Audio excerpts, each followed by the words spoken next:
عرفتي اللي حصل؟ ايه اللي حصل؟ جوزك بيخونك. روحي فتشي تليفونه وشوفيه هتلاقيه بيخونك. واحده راحت فتشت تليفون جوزها لقيته بيكلم واحده وقال ايه وقابلها. هل كل الحالات بقى زي بعض؟ عرفتي ان جوزك بيخونك جري طلقني طلقني والله ما انا عايشه معاك معرفش ايه يجرى ايه. اكيد مش كل الحالات زي بعض. ده اللي بيقتل بيقعدوه في المحاكم سنة عشان يشوفوا هيحكموا عليه بالإعدام ولا ب25 سنة ولا كفاية 10 سنين وكان دفاع عن النفس. كل حالة في الخيانة ليها الحكم بتاعها. ايه دي؟ هنعاقبه هنعاقبه، بس مش لازم العقاب ده يكون الطلاق. ليه؟ طبعا هياكلوني دلوقتي، انا عارفة اول الناس اللي هياكلوني مين، انا عارفاهم. بس نهدى نهدى، مش كل عقاب هو الطلاق. ما انت يمكن بتديله فرصة كويسة.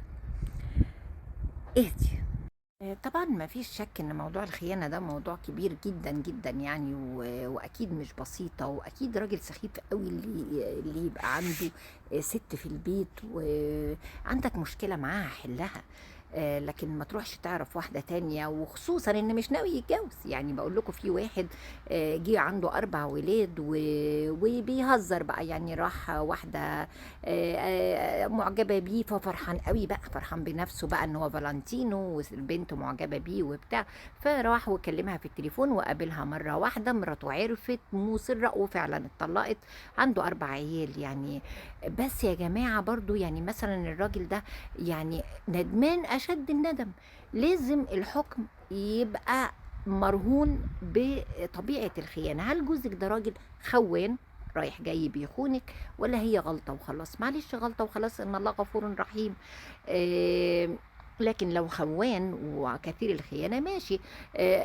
لكن لو غلطة وخلاص، ما برضو البيت والعيال والدنيا كلها ما تتهدش. نعاقبه، أكيد نعاقبه، بس بلاش الطلاق. مش لازم الطلاق في كل حالة.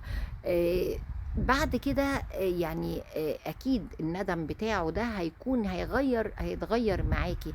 ولا هل رد فعله لما قلتي له واكتشفتي الخيانة بقى انا خاين واخبطي راسك في الحيطة واعملي اللي تعمليه؟ لا، ده طبعا نتطلق منه على طول.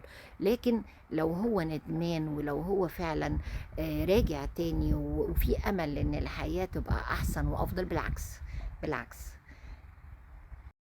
ما تشميتيش البنت دي فيكي، ارجعي لجوزك واملي شروطك، وانتي كمان شوفي ايه المشكله اللي عندك. وطبعا الخيانه ما هياش لها مبرر ان هو متضايق مع مراته. وهم الرجاله قلبهم قلب خصايه، معلش قلبهم ضعيف، كلنا عارفين.